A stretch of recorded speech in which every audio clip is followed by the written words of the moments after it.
ఉండటం సాక్షాత్ ఒక మంత్రి ఫిర్యాదు చేయడం జరిగిందండి సీఎం గారు. కొల్లి రఘురామరెడ్డి గారు, విజయరావు గారు, రఘువీరారెడ్డి, జోషి తదితరులు ఈ అధికారులు ఎవరైతే జగన్మోహన్ రెడ్డి గారికి భజన చేస్తూ ఉన్నారు ఐపీఎస్ అధికారులు, వీళ్ళంతాను ఇప్పుడు కూడా సేమ్ అదే ప్యాటర్న్ లో ఉన్నారు. అంటే గవర్నమెంట్ చేసే ప్రతి స్టెప్ ని దాన్ని కిల్ చేయాలా, వెళ్ళకుండా వెళ్ళాలా, జనాలకి నష్టం చేయాలా. ఇదే ప్రాసెస్ మీద జగన్మోహన్ రెడ్డి మరి ఆయనే మహానుభావుడు అర్థం కాదు. ప్రజలు బాగుండాలని ఎవడైనా కోరుకుంటాడు కానీ ప్రజలు ఏడవాలి, ప్రజలకి ఇబ్బందులు కలగాలి, ప్రజలు నష్టపోవాలి, ప్రజలు ఇట్లా అయిపోవాలని కోరుకునే ఇతని నాయకుడు అంటారా ఏమంటారు నాకు అర్థం కావట్లేదు. ఒక రాక్షసుడిలాగా ఎవరు ఈయన టీం కూడా అలాగే ఉన్నారు, ఈయనకు భజన చేసే టీం కూడా అంతే ఉన్నారు. టీం కనబడట్లేదు, శివపార్వతి గారు టీం లేదు, సింగిల్ ఆ టీం కనపడకుండా ఉండే ఆయన సంబంధిత అధికారులు ఉన్నారండి. ఇంకా అధికారులు ఉన్నారు, ఆయనకి భజన చేసిన అధికారులు, ఆయన ద్వారా ఫలితాలు తినేసిన అధికారులు ఇంకా అలాగే ఉన్నారు. వాళ్ళని తీసుకెళ్లి డిప్యుటేషన్ మీద వేరే దాంట్లో వేసిన ఆ దురదృష్టవశాత్తు ఇట్లాంటి వాటిలో వేయాల్సి వచ్చింది వాళ్ళని డిప్యుటేషన్ కింద. ఆ డిప్యుటేషన్ దగ్గర కూడా వాళ్ళు కూడా వాళ్ళ ఫలితానం ఇక్కడ కూడా చూపిస్తున్నారు. ఇక్కడ కూడా ఎంత డ్యామేజ్ చేయాలా, ప్రభుత్వానికి ఎంత డ్యామేజ్ చేయాలో అంత చేద్దామని చూస్తున్నారు. ప్రజలకి అందకుండా చేస్తే ఏమొస్తుందండి? వాళ్ళు అంత నీళ్ళల్లో మునిగిపోయి ఆ రకంగా రోగాలు, దోమలు, పిల్లలు చంటి బిడ్డను పట్టుకొని పాలందగా ఆహాకారాలు చేస్తుంటే వీళ్ళు అసలు అట్లా మనసు ఎట్లా వస్తుందండి అధికారులకి? అందుకనే సీఎం గారు సీనియర్ వార్డుకు ఒక సీనియర్ అధికారిని అప్పుడప్పుడు మళ్ళీ అతని దృష్టికి వచ్చిన తర్వాత ఒక మంత్రి ఫిర్యాదు చేసిన తర్వాత అప్పుడప్పుడు మార్చారు. ఇప్పుడు అందరికి అందుతున్నాయి. అందరికి ఇప్పుడు కొంతమందికి కూడా ఇప్పుడు కబేళా సెంటర్ లాంటి కొన్ని ఏరియాస్ కి అయితే వెళ్ళలేని పరిస్థితుల్లో కూడా ఉంది వరద. ఆ నీళ్లలో స్ట్రక్ అయిపోయి లిటరల్ గా ప్రజలు 3 days నుంచి 4 days నుంచి అంత ఇబ్బందులు గురవుతున్నారో అంత ఇబ్బంది గురవుతున్నారు.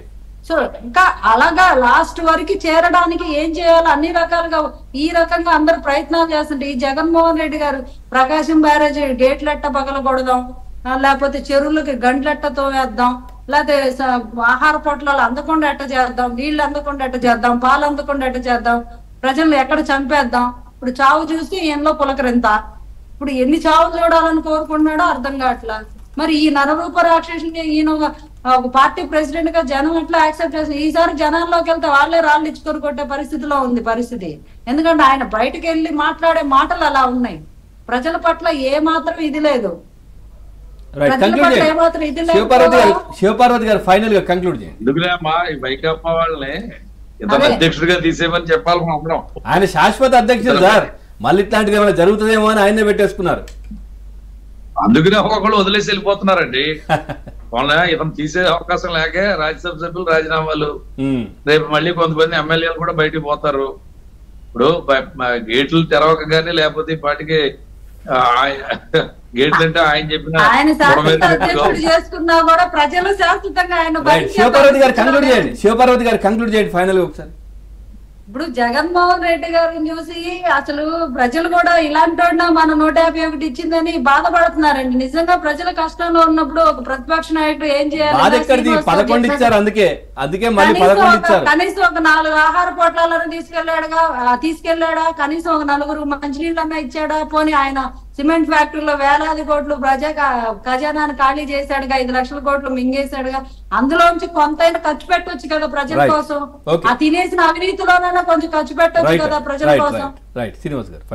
ముఖ్యంగా ఒక్క నిమిషం అండి నేను చెప్పేసి, ఈ డిజాస్టర్స్ ఏవైతే మనకి ఆ తెలంగాణలో హైడ్రా తీసుకొచ్చారో, అంటే నీటి నదులు, ఆ చెరువులు, ఆ ప్రాంతాల్లో ఆక్రమణకు గురైన స్థలాల్ని రికవరీ చేసి వాటికి చుట్టూ ఆ పట్టణాలకు కానీ వాటికి కానీ చైనా వాళ్ళలాగా లాంటి అట్లా పటిష్టమైన వాల్స్ ని కన్స్ట్రక్ట్ చేస్తే ఇలాంటి ముప్పు వచ్చినప్పుడు డైరెక్ట్ గా ఆ ప్రాంతాలకు అటాక్ అవ్వకుండా ఉండడం కోసం ప్రభుత్వం ఇలాంటి చర్యలు తీసుకోవాలని మేమైతే కోరుకుంటున్నామండి. ఏవైతే ఆక్రమణకు గురైనాయో అవి మొత్తం రికవరీ చేయాలా.